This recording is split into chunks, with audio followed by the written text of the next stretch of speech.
Graça e paz do Senhor Jesus a todos, amém?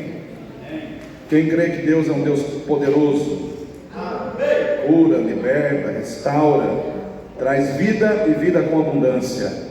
Esse é o Deus que nós servimos, esse é o Deus que está aqui presente neste lugar nessa noite, que se manifesta nesse lugar através da sua palavra e também da ação do seu Espírito Santo.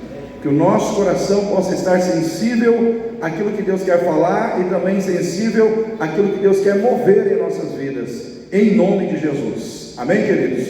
Sejam todos bem-vindos a este lugar de culto, de adoração. Eu sempre digo, a gente tem 3 portas aqui para facilitar a entrada das pessoas, porque a gente quer que você encontre aqui um lugar que você possa buscar a Deus com aqueles que estão aqui com esse propósito, entrar na presença de Deus, termos intimidade com o Senhor, deixarmos que o Espírito Santo nos leve para mais perto da presença do Altíssimo. Esse deve ser o desejo do nosso coração todos os dias. Mais do que queremos aquilo que Deus tem para dar, nós temos que desejar ter Deus conosco, a presença dEle, uma intimidade maior com Ele, porque vivemos dias que antecedem a volta de Jesus. Amém, igreja?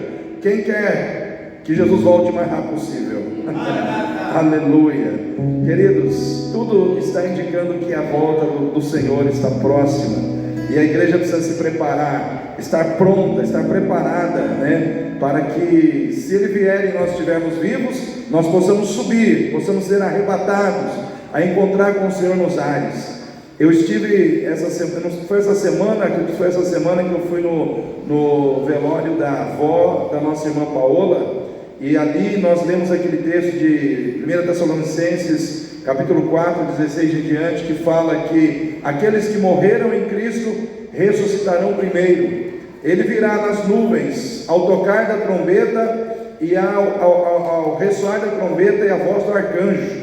E aí aqueles que morreram ressuscitarão primeiro e encontrarão com o Senhor nos ares. Depois nós que ficarmos vivos também seremos arrebatados para que encontremos com o Senhor nas nuvens, e assim estaremos para sempre com o Senhor. Mas aqueles que morreram em Cristo têm o privilégio de ressuscitar antes e subir antes daqueles que estão vivos. Então Deus, ele honra aqueles que permanecem fiéis a Ele até o fim, Morreu em Cristo, fica seguro que aquele que ressuscitou vai te ressuscitar também, vai trazer você de novo, a vida, para que você esteja eternamente com Ele. Nessa noite eu quero pensar aqui com os irmãos. Nós estamos aqui num culto de libertação. Culto de libertação é culto de libertação, e a libertação ela acontece em vários níveis da nossa vida. Existe a libertação que acontece através do louvor. O louvor liberta, amém? Existe uma libertação que vem através dos cânticos espirituais. A palavra de Deus nos ensina que o louvor ele tem uma unção especial que leva, que mexe com o emocional, com a alma do ser humano, que nos eleva à presença de Deus. Existe uma libertação que é musical, através da música, mas é uma expressão de louvor a Deus.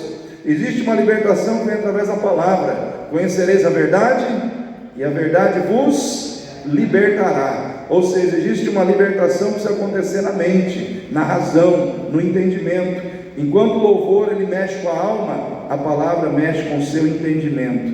Porque muitas vezes nós precisamos entender situações para podermos viver libertação. Existe uma libertação sobrenatural que vem pela ação do Espírito Santo. Quando a gente ora, o Espírito Santo vem e quebra as cadeias e tira de nós as amarras do inimigo e opera a libertação. Então, em muitos momentos aqui, libertação vai estar acontecendo em aspectos diferentes, mas vai estar acontecendo em nome de Jesus. E eu quero começar aqui esse culto lendo aqui a palavra de Deus, num texto bastante conhecido lá no Velho Testamento, que está ali em 2 Reis, capítulo 5, que fala de Naamã, um homem, um capitão do exército do rei da Síria, um grande homem diante do seu Senhor. E diz assim: e Naamã, capitão do exército do rei da Síria, era um grande homem diante do seu Senhor, e de muito respeito, porque por ele o Senhor, olha só, aqui já é o Senhor, já é Deus, dera livramento aos sírios, e era este homem valoroso, era este homem herói valoroso, porém leproso. E saíram tropas da Síria, da terra de Israel, e levaram presa uma menina que ficou ao serviço da mulher de Naamã, e disse esta sua senhora: antes o meu senhor estivesse diante do profeta que está em Samaria, ele o restauraria da sua lepra. Então Naamã foi e notificou ao seu senhor, ao rei no caso, dizendo: assim falou a menina, que é da terra de Israel. Então disse o rei da Síria: vai, anda, e enviarei uma carta ao rei de Israel. E foi, e tomou na sua mão 10 talentos de prata, 6.000 ciclos de ouro e 10.000 mudas de roupas, e levou a carta ao rei de Israel, dizendo: logo em chegando a ti esta carta, saibas que eu te enviei Naamã meu servo, para que o cures da sua lepra. E sucedeu que, lendo o rei de Israel a carta, rasgou as suas vestes e disse: sou eu Deus para matar e para vivificar, para que me envie a mim um homem para que eu cure de sua lepra? Pelo que deveras notai, peço-vos, e vede que busca ocasião contra mim. Sucedeu, porém, que, ouvindo Eliseu, homem de Deus, que o rei de Israel rasgara as suas vestes, mandou dizer ao rei: por que rasgaste as tuas vestes? Deixa ouvir a mim, e saberá que há profeta em Israel. Amém, igreja? E saberá que há profeta em Israel. Aleluia.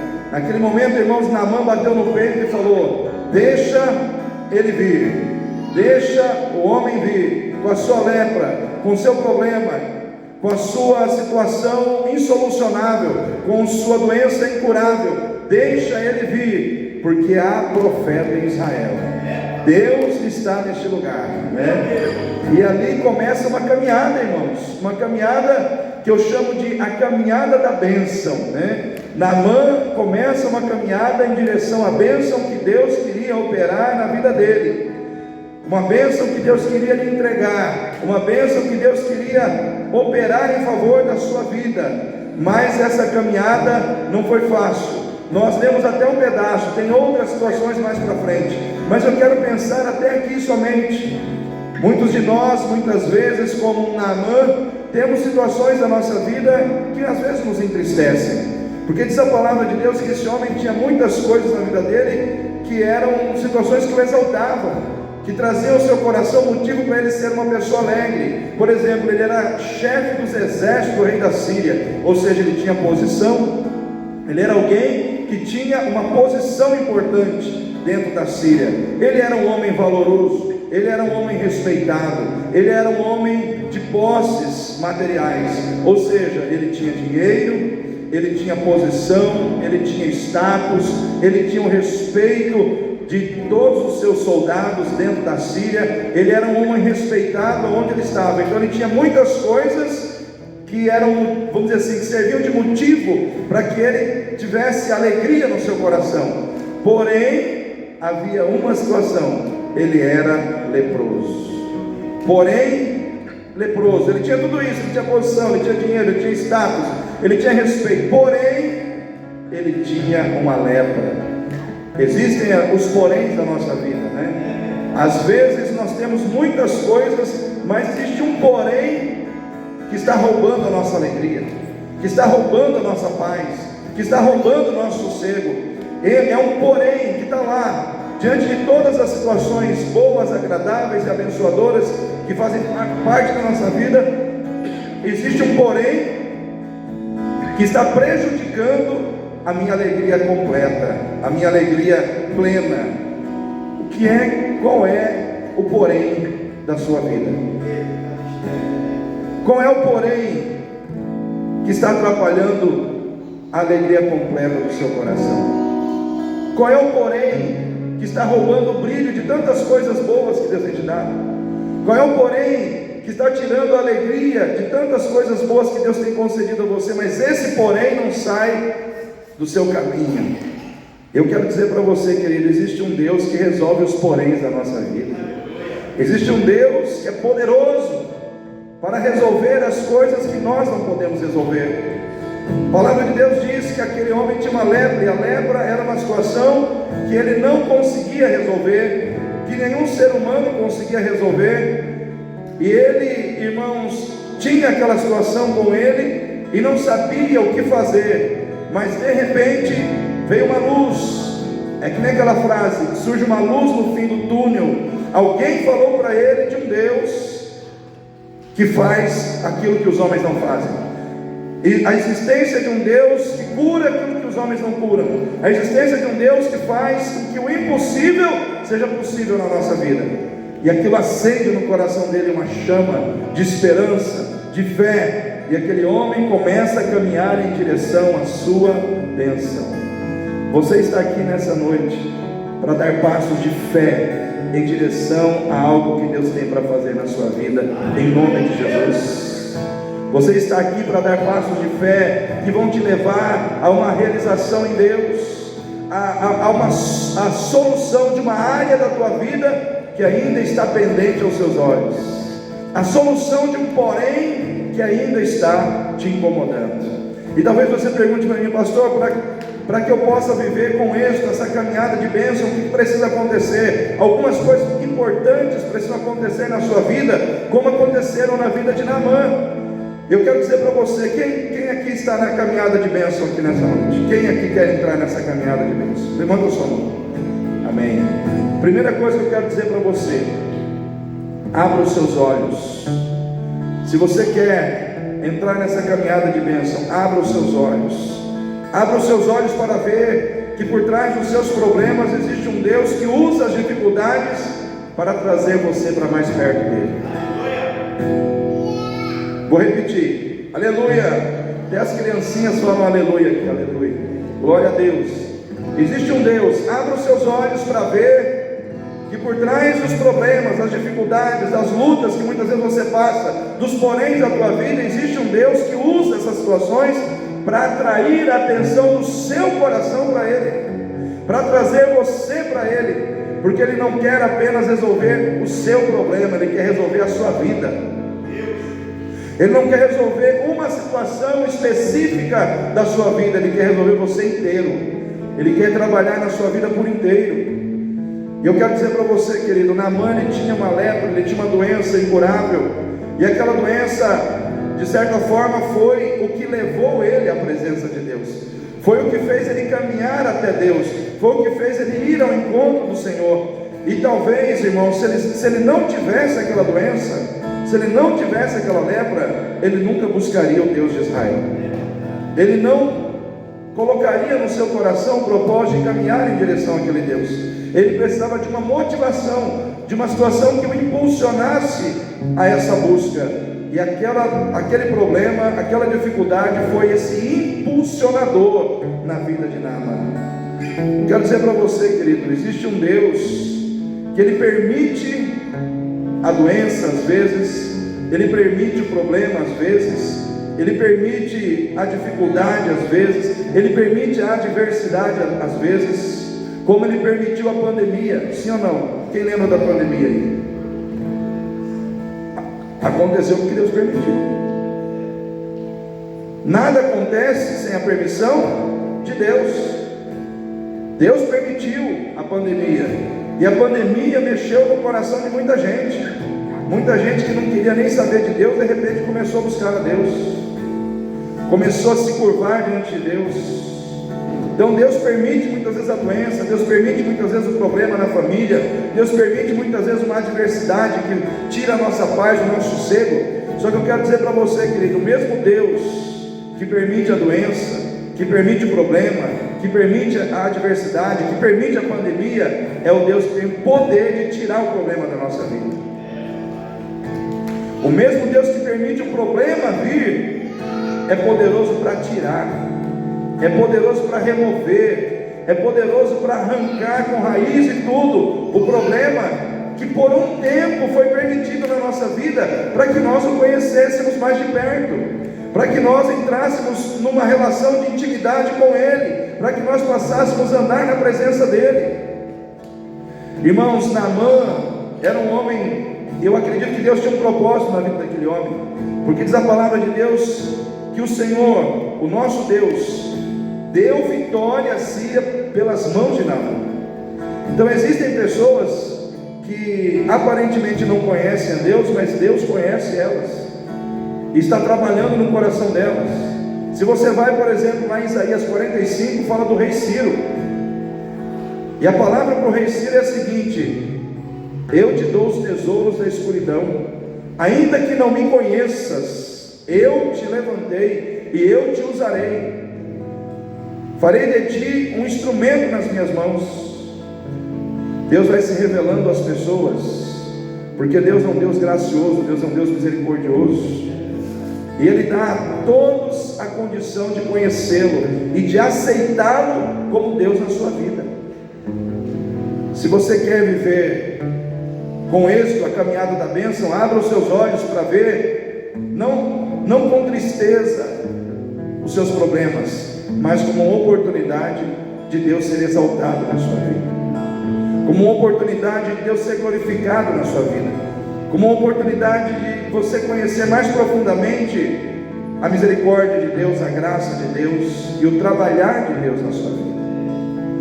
Muitas vezes Deus pega um problema pontual da nossa vida para nos trazer para Ele, para que Ele possa restaurar muitas coisas na nossa vida. A gente acha que precisa restaurar uma coisa, Deus já viu 5, a gente só viu uma. Ele fala: não, filha, você está vendo só um, eu tenho mais 4 situações para trabalhar na sua vida, mas para trabalhar essas 4, essas 5, eu preciso começar por uma. Preciso que você se achegue a mim, preciso que você se aproxime de mim. Eu quero dizer para você nessa noite: você, a cada dia, na presença de Deus, é alguém que é trabalhado por Deus para ser alguém vitorioso nessa terra. Deus está trabalhando na tua vida, irmão. Deus está fazendo uma obra na sua vida. Deus está fazendo uma obra completa na sua vida. E a palavra de Deus diz que fiel é aquele que começou a boa obra e vai completar essa obra até o dia final. Você é uma obra em construção, mas o construtor não vai parar de construir até que a obra esteja completa. Você é a obra, mas Deus é o construtor da sua vida. Tem coisas que Deus está construindo na sua vida, restaurando na sua vida, trabalhando na sua vida, através de um probleminha. Para Ele é um probleminha, para você é um problemão. Para Ele é um probleminha, mas Ele está pegando essa situação como um gancho para poder trabalhar em você, para poder trabalhar não somente situações físicas, situações materiais da sua vida, mas Ele quer trabalhar no seu emocional, no seu espiritual, no seu familiar. Por isso Ele atrai você para Ele. Amém? Abra os seus olhos para ver um Deus que age, que trabalha por trás dos problemas daquele a quem Ele ama. Eu quero dizer para você: Deus ama a tua vida, portanto o seu problema não prevalecerá na tua vida. Acalma o teu coração. Problemas existem por um tempo, depois, quando Deus faz a obra, eles saem da nossa vida. O problema sai, mas Deus fica. Amém? Deus fica, e Deus quer ficar na sua vida. Deus quer que você fique com Ele, porque Ele quer ficar com você.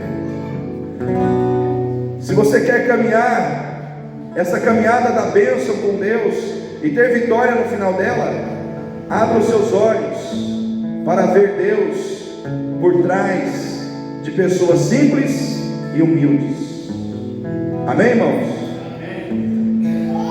Aprenda a ver Deus em pessoas simples e humildes. Às vezes você acha que Deus vai usar uma pessoa que tem título, que tem nome, que tem fama, e não é nada disso. Às vezes Deus vai pegar uma pessoa que está numa condição social abaixo da sua, que não tem a mesma cultura ou a mesma formação intelectual que você tem, que não tem título, que fala nós vai, nós foi, nós fica.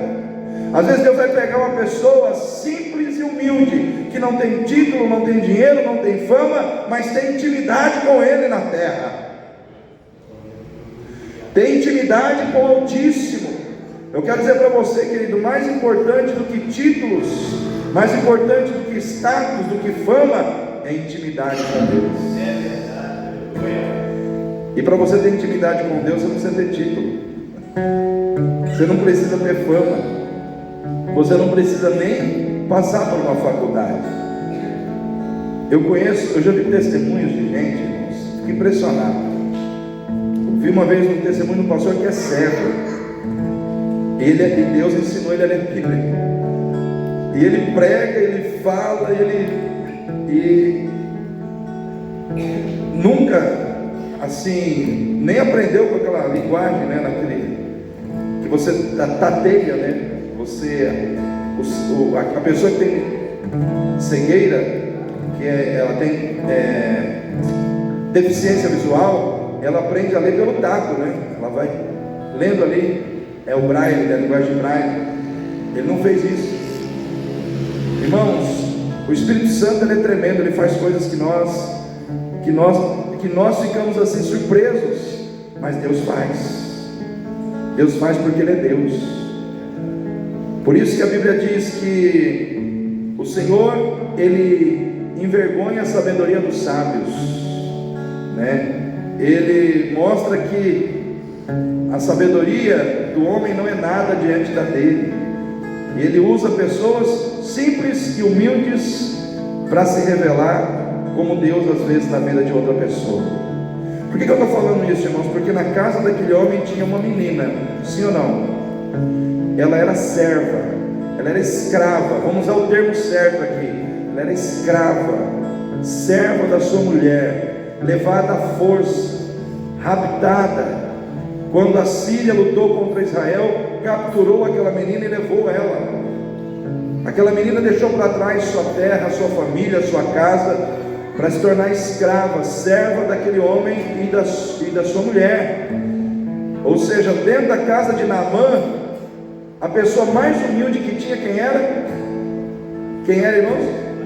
A menina. A pessoa que tinha menos posse na casa dele, quem era? A menina. A pessoa que tinha menos cultura na casa de Naamã, quem era? A menina. Mas era a pessoa que tinha Deus com ela. O que ela não tinha em abundância nesse mundo, o que ela não tinha em abundância na terra que Naamã tinha, ela tinha abundância no céu. Ela tinha do céu a presença do Deus Todo-Poderoso com ela. E mesmo sendo uma pessoa que serve a Deus, Deus permitiu que ela fosse humilhada, que ela fosse levada cativa, que ela fosse levada aprisionada, que ela passasse por situações de humilhação, sim ou não, irmãos? Mas a situação de humilhação que ela passou, as situações de perda que ela passou, não roubaram dela a sua identidade de serva de Deus. Não roubou dela a sua intimidade com Deus. Passou pela humilhação, passou pela perda, mas eu ainda estou servindo ao Deus Todo-Poderoso. O que é que tem roubado a sua identidade espiritual nesses dias? O que é que tem roubado a sua intimidade com Deus nesses dias? Passei por uma humilhação. Passei por uma situação que eu não merecia passar. Eu estou repensando a minha fé. Irmão, todos nós que estamos aqui somos chamados a seguir os passos de Jesus. Sim ou não? Quem é de Cristo aqui? Quando eu falo de Cristo, eu não estou perguntando se você é da Igreja Batista, porque a Igreja Batista não salva ninguém. Você pode ser um batista e estar sem salvação, sabia? Porque ser batista não é certificado de salvação. Ser batista significa que você faz parte de uma denominação evangélica. O que determina a sua salvação é que Cristo está em você, e você está em Cristo, e você está seguindo os passos dele.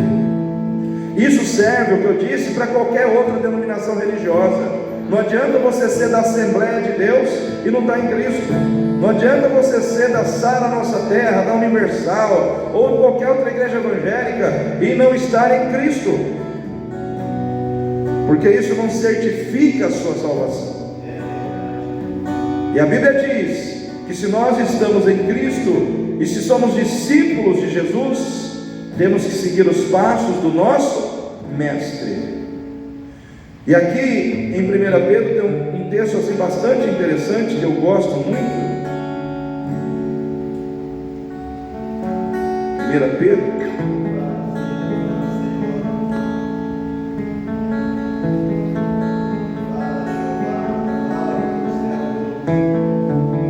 aleluia.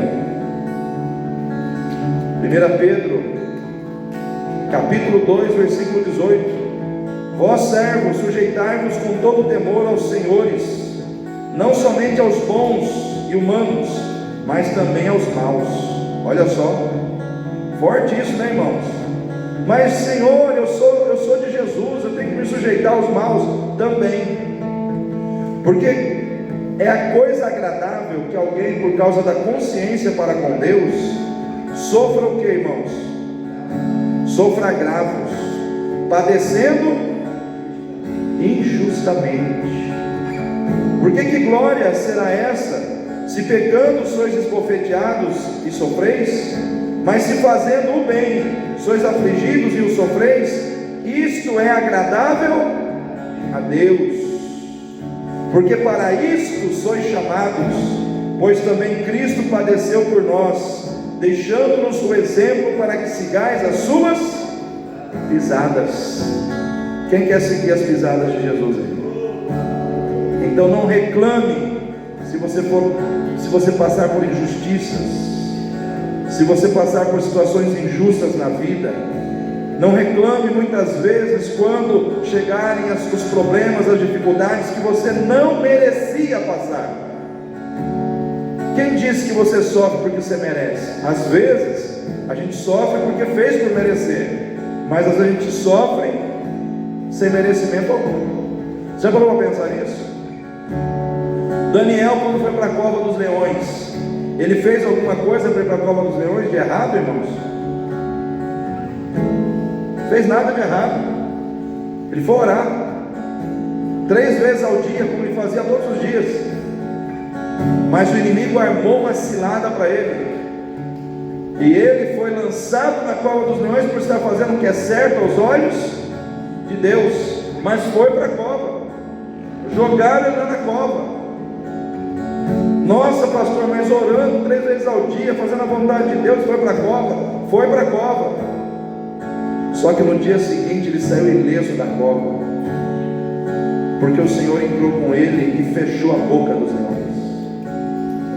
Fechou a boca dos leões e mostrou para todo mundo ali naquele reino que existe um Deus que guarda os seus servos e que faz o impossível em favor daqueles que são fiéis a Ele. Então eu quero dizer para você, querido, não fique triste por estar sofrendo sendo fiel a Deus. Não fique triste por estar se posicionando ao lado de Deus e em Deus e dentro da vontade de Deus, e por isso você está sofrendo rejeição, desprezo, perseguição de pessoas. Não tenha medo de sofrer, porque você está se posicionando contra aquilo que é errado. Tenha medo de se corromper por não se posicionar e fazer o que é certo. Amém? Tenha medo de se corromper, de se perder, de se tornar mais um no meio da multidão que está fazendo um monte de besteira nos dias de hoje. Irmãos, é triste cada dia que você vê um noticiário ou no YouTube, você vê uma notícia de um crente que caiu, de um pastor que caiu, de um cantor que caiu, fazendo coisas que até mesmo os não crentes às vezes não estão fazendo coisas terríveis. É triste quando a gente vê um servo de Deus sendo primeira página de qualquer noticiário, dizendo: olha aí, ó, o crente fez isso, o crente fez aquilo, sendo motivo de escândalo. Mas são os últimos dias. Aquele que cuida estar em pé, aquele que pensa estar em pé, cuide para que não caia. Então, se você pensa que você está em pé, cuide para você não cair. Cuide para você não cair. Às vezes o título, a honra, a fama, o privilégio, o poder tem levado muito crente à queda. Porque o diabo, ele te tenta em duas situações: quando você está por baixo e quando você está por cima. Quando você está por baixo, ele vem com as bandejas, ele vem com as propostas indecentes para te levar a cair, né? Porque está necessitado daquilo que é essencial. Aí ele aparece com propostas indecentes para levar você a cair. E aí você tem que vigiar para não cair. E quando você está por cima? É a mesma coisa. Porque quando o crente está por cima, ele perde a percepção dos limites. Deus abençoou, Deus deu poder, Deus deu fama, Deus deu honra, e a pessoa acaba pensando que ela não precisa mais ser tão cuidadosa em fazer a vontade de Deus. O temor a Deus começa a diminuir, a pessoa já começa a achar que ela não precisa ser tão radical assim, em não fazer isso ou não fazer aquilo, mas quando não estava por cima, tinha esse cuidado. Mas agora está por cima. Cuidado, crente. Se Deus te colocar por cima, vigia, porque o inimigo da sua alma, ele não descansa, ele trabalha 24 horas para te derrubar. Só que Deus trabalha 25 horas para te manter em pé. Só que você tem que ter compromisso com Ele, tem que ter compromisso com Deus. Aquela menina tinha compromisso com Deus, amém, irmãos? Foi humilhada, sequestrada, levada à força, mas estava servindo a Deus, estava com o coração em Deus, estava fazendo a vontade de Deus, estava agradando o coração de Deus, apesar das tristezas, dos sofrimentos, dos problemas que ela estava passando. Quero dizer para você nessa noite, Deus manda dizer isso para alguém aqui nessa noite. Deus está dizendo assim: eu sei, filho, que está passando por problemas, mas no meio dos seus problemas, seja fiel a mim, permaneça fiel a mim, porque eu cuidarei de ti, eu cuido de ti, mas me sirva com problema ou sem problema, faça a minha vontade, porque eu farei o que precisa ser feito na sua vida, amém? Se você quer viver a caminhada da bênção, chegando ao final com vitória, a exemplo dessa menina, vamos pegar essa menina como exemplo de crente. Tinha ali o Naamã com um problema de saúde, e tinha a menina que representava o crente, aquele que tem compromisso com Deus. Naamã precisou abrir os olhos para ver um Deus que trabalha. Naamã precisou abrir os olhos para ver Deus na vida de uma pessoa simples e humilde. Mas aquela menina também precisou abrir os olhos para olhar com compaixão para aquele que precisava da sua ajuda. E aquele que precisava da sua ajuda era alguém que havia de certa forma ferido, machucado ou tirado algo importante dela, mas ela tinha que ter compaixão, ajudar sem se comprometer, mas ajudar sem se comprometer em fazer o que é errado, mas ajudar aquele que estava no erro a se levantar do erro. O nosso problema é que a gente vê o outro no erro, a gente não quer nem chegar perto, mas às vezes a gente está ali para levantar aquele que está no erro, para ele sair do erro. Amém, igreja? Ter compaixão é você sentir a dor do outro como se fosse a sua, é você olhar para o problema do outro como se fosse seu problema. E é isso que nós precisamos fazer como igreja. Tem tanta gente lá fora que não consegue se levantar sozinho, sim ou não? O cara que está viciado na droga, ele está viciado na droga, ele se levanta. Não levanta não, irmãos. Se alguém não for lá, pegar na mão, segurar, encaminhar, levar no centro de recuperação, e ainda assim, depois que ele fica um tempo no centro de recuperação, ainda tem uma jornada ainda aí, mas nós temos que fazer a nossa parte, temos compaixão. Eu falo isso porque eu já levei muita gente para o centro de recuperação, irmãos. Infelizmente, nem todos conseguiram se libertar, mas teve gente que Deus libertou. Então eu não vou ficar olhando para quem não libertou, vou olhar para a minha responsabilidade. Deus colocou a pessoa na minha frente. Eu tive que ter compaixão, ver o erro, ver o problema, ver a dificuldade e colocar o problema da pessoa acima dos seus erros e fazer o que eu tinha que fazer. Aquela mulher, aquela menina fez isso. Ela abriu os olhos para olhar com compaixão aquela vida. E foi assim que Jesus olhou para aquela multidão faminta. Quando ele olha para a multidão, os discípulos dizem: Senhor, despede a multidão. Jesus falou: não, vamos dar-lhes de comer. Mas como, Senhor? Não tem. O que tem? 5 pães e 2 peixes. Traz para cá. O que Jesus fez? Ele multiplicou. Mas ele não liberou aquele povo faminto, com fome. Isso é compaixão. É sentir o problema do outro e se sentir responsável em fazer algo para resolver aquele problema. E aquela menina agiu assim. Aquela menina olhou, abriu os olhos para olhar aquele homem também com graça, como alguém que havia maltratado a sua vida, mas que precisava ser perdoado, precisava receber o seu perdão. Aquela menina perdoou aquele homem por tudo que ele havia feito de errado contra ela. A gente está no culto de libertação, irmãos. Libertação não é só você colocar a mão em alguém, repreender a doença, o mal, o demônio. Libertação é perdão. Se existe algo que liberta poderosamente uma pessoa, chama-se perdão. Não adianta você orar, buscar, se você precisa perdoar e não perdoa. Uma das únicas coisas que bloqueia o trabalhar de Deus na vida do ser humano é a sua incapacidade de perdoar. Quando você não perdoa, você bloqueia o Espírito Santo para ele fazer algo na sua vida. Quando você perdoa, o Espírito Santo vem e faz a obra. Faz a obra em você e faz a obra através de você. E aquela menina olhou com graça para aquele homem, e ele foi alvo do seu perdão. Eu não vou perguntar aqui se alguém precisa perdoar, mas se você precisa, você tem que perdoar. Amém? Mas pastor, o senhor não está na minha pele, o senhor não sabe o que eu passei.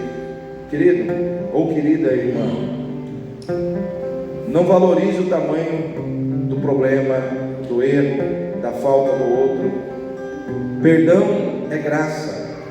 A gente não dá o perdão porque a pessoa merece, a gente dá o perdão porque a gente foi perdoado por graça. Quando Deus olhou para você, você não merecia ser perdoado, Ele te perdoou sem você merecer. E agora nós temos que fazer o mesmo: perdoar sem o outro merecer, transferir para o outro o perdão que eu recebi de Cristo, para que haja cura, libertação, restauração, não só na vida do outro, mas na minha própria vida. Amém, irmãos? Quem quer continuar caminhando no caminho da bênção? Então, no caminho da bênção tem tudo isso.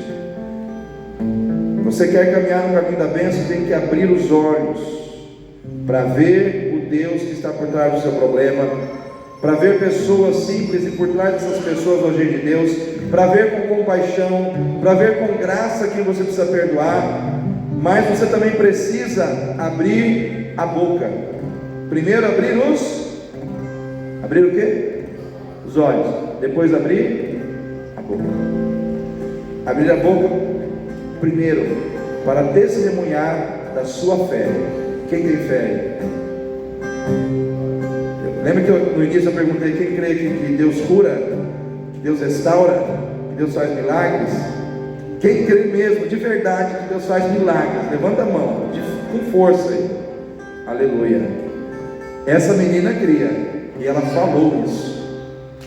Ela disse: se o meu Senhor fosse em Samaria, lá está o Deus, através do profeta, agindo, e se ele for lá, ele vai ser curado. Aquela menina testemunhou da sua fé num Deus que cura, num Deus que faz milagres, num Deus que restaura.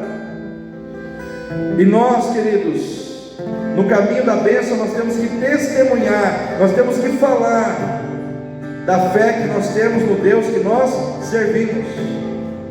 Nós temos que proclamar o que Deus faz, o que Ele é capaz de fazer, o que Ele é poderoso para operar. A fé que aquela menina tinha, à medida que ela falou, aquela fé começou a contagiar o coração das pessoas que estavam próximas a ela. Porque a fé que está em você, ela também tem o poder de entrar na vida de outras pessoas, de mexer na vida de outras pessoas, de movimentar a fé no coração de outras pessoas.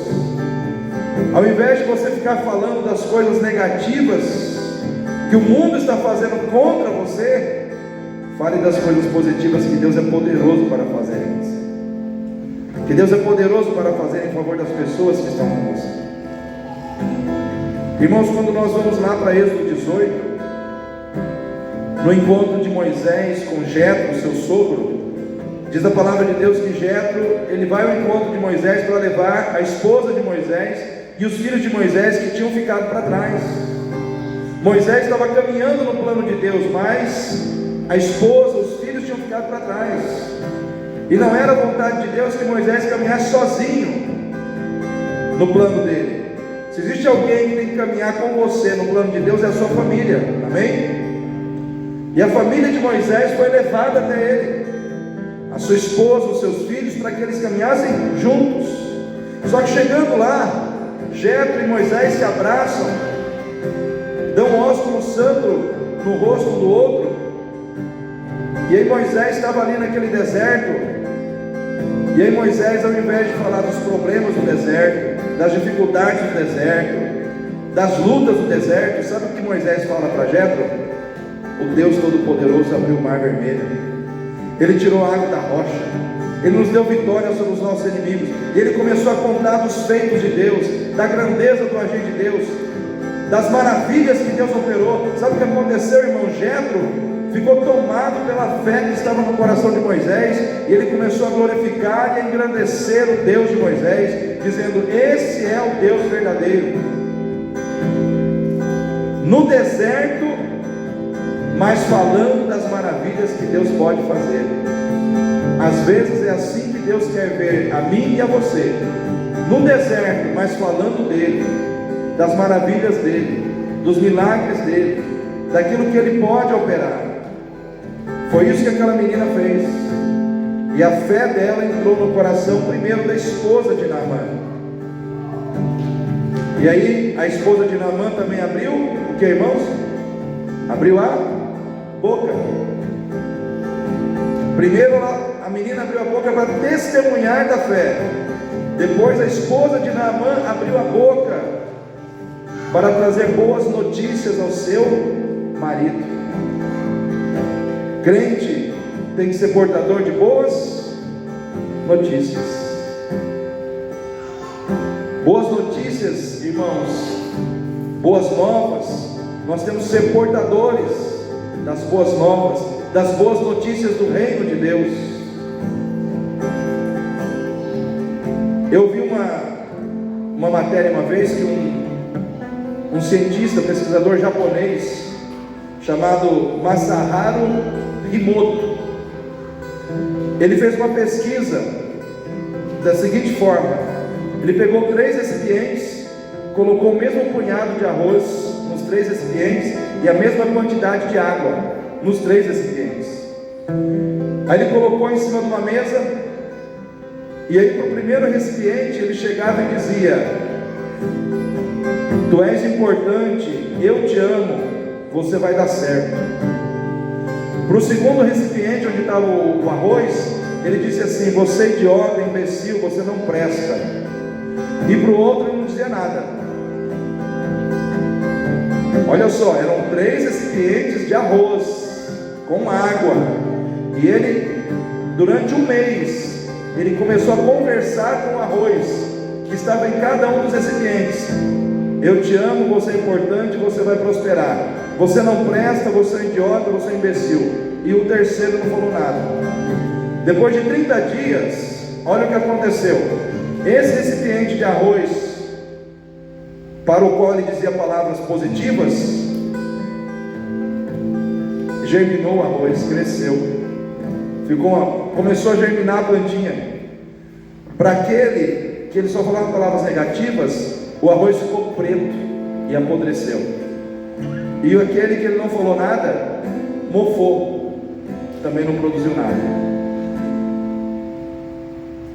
Não ouvir boas notícias é perigoso.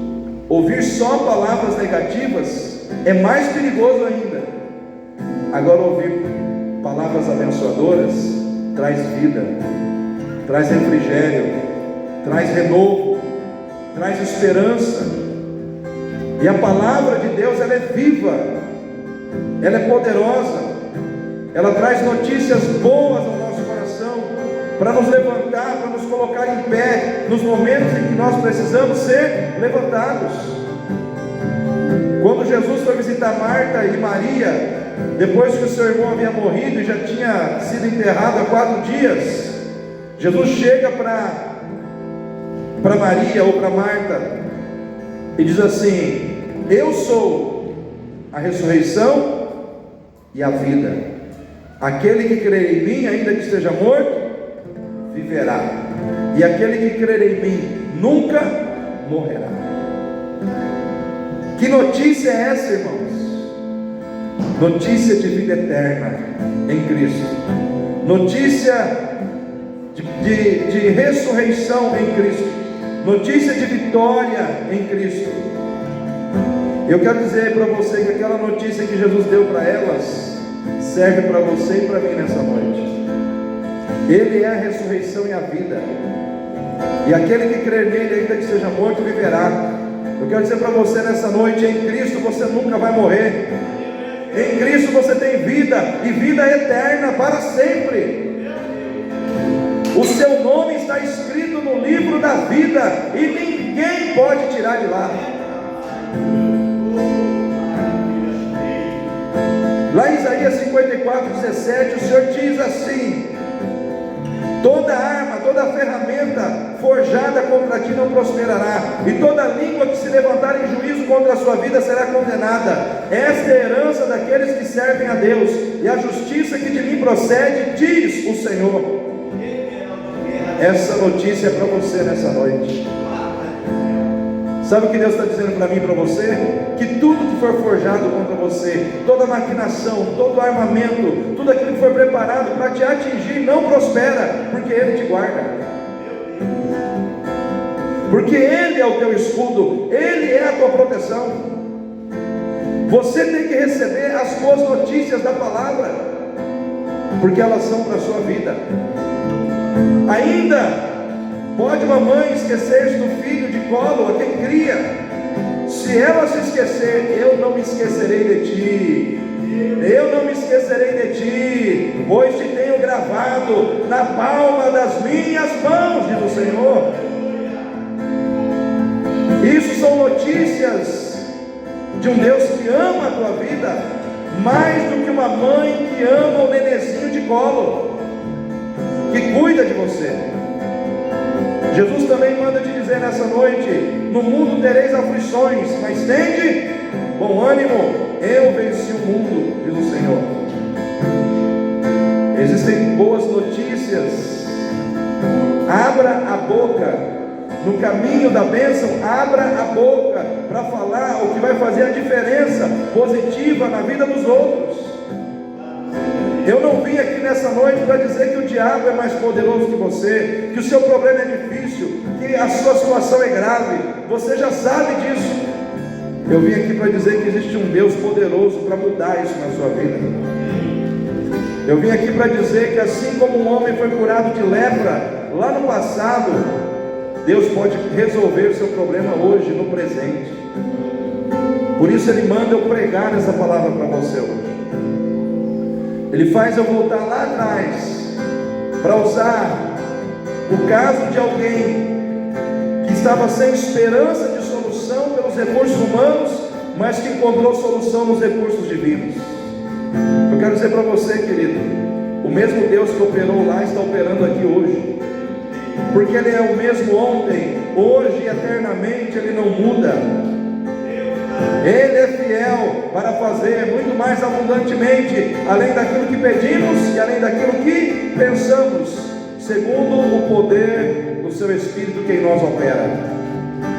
Ele é poderoso para fazer. Então nessa noite, abra a boca para levar boas notícias. Assim como aquele arroz que prosperou e cresceu porque ouviu o que era bom, assim deve ser o nosso coração. Eu fico preocupado com um crente que só fica se enchendo de tragédia. Se você ficar se enchendo só de notícia ruim, de coisa ruim, daqui a pouco seu coração está preto, daqui a pouco seu coração está azedado. Por quê? Porque as palavras, elas têm poder. As palavras têm poder. O que colocou Elias numa caverna e fez ele entrar em depressão foram as palavras de uma mulher chamada Jezabel. Aquela mulher disse: eu te matarei. Ela nem se apresentou diante dele, ela só abriu a boca. Se você permitir que as palavras negativas daqueles que servem o inimigo entrem no seu coração, daqui a pouco você está que nem o Elias, numa caverna, depressivo, triste, achando que a vida acabou, que tudo está perdido. Por quê? Porque a palavra tem poder, tanto para o bem como para o mal. Então a palavra que sai da boca de Deus, ela é poder para te levantar, mas a palavra que sai do inimigo, ela é poder para te destruir. Afeta a nossa mente, o nosso espírito, aquilo que nós recebemos, aquilo que nós cremos. Se alguém disser para você que você não vai conseguir, você acreditar, você acaba não conseguindo, porque você acreditou naquilo que foi dito para você parar. Mas Deus está dizendo para você nessa noite que tudo é possível aquele que crê, e aquele que crê verá a glória de Deus. Aquele que crê verá a glória de Deus. Aleluia. Fique com essa palavra no seu coração. Lança o teu pão sobre as águas, depois de muitos dias o acharás. Isso é fé. Isso é fé. Mas por fim, irmãos, abra sua boca. Primeiro, para testemunhar da fé. Segundo, para levar as boas notícias da fé. Terceiro, para compartilhar seus problemas, suas dificuldades e pedir ajuda em sinal de humildade. A menina falou com a mulher do Naamã, a mulher do Naamã falou com o Naamã, e Naamã foi falar com o rei. Ele abriu a boca para falar com o rei. Rei, preciso da tua ajuda, preciso ir em Israel. Foi-me dito que lá existe um profeta que Deus usa para curar até mesmo essa doença que eu tenho. E o que o rei fez? O rei o ajudou. Existem situações que você não vai resolver sozinho. Às vezes você precisa pedir ajuda para mais alguém. Isso é humildade. E Deus dá graça aos humildes. Não queira ser mais forte do que você é. Reconheça, se você está sem forças, diga: estou sem forças. Se você está triste, diga: estou triste. Se você está precisando de ajuda, diga: estou precisando de ajuda. Mas abra a sua boca e declare: eu preciso, mas não vou me render à situação.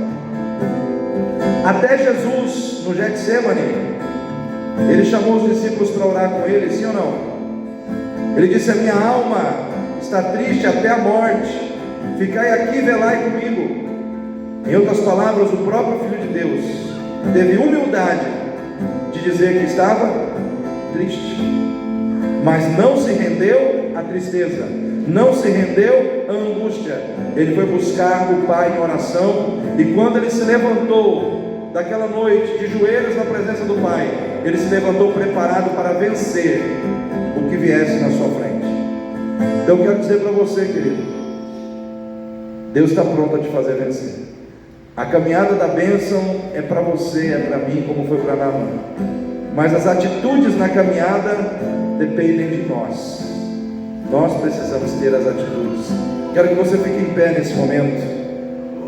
Rebachandarabacaias, Alamanderevassurimicanteremanai, oh andai solderras. Em nome de Jesus Cristo de Nazaré, meu Deus e meu Pai, aqui estamos na tua santa presença. Este lugar é teu, Senhor. Aqui está a tua igreja, aqui está o teu povo, aqui estão os teus filhos, meu Pai. Aqui o Senhor trouxe este lugar nessa noite para falar com eles na palavra. E eu sei que a palavra liberta, e esta palavra, ela tem o poder de libertar, de levantar o que está caído, ó demanto e derraçou, de colocar em pé o que está prostrado, ó andaiassurimicantaramanias. Deus de glória, em nome de Jesus, mova com teu poder neste lugar. Vai quebrando as cadeias, vai quebrando as amarras, meu Pai. O papel da palavra já foi feito. Agora que o mover do Espírito Santo aconteça nesses corações, Senhor. Que o mover do Espírito Santo, ó Deus, esteja sendo operado nesses corações. Em nome de Jesus. Em nome de Jesus. Alabá, sui, andaramarras. Deus de glória, vai movendo com fogo, vai movendo com unção e com poder neste lugar. Em nome de Jesus, nós te somos gratos, porque o Senhor é Deus sobre a nossa vida. Operando eu, quem impedirá, diz o Senhor. O Senhor, ó Pai, é todo poderoso. Não há nada e nem ninguém que possa impedir o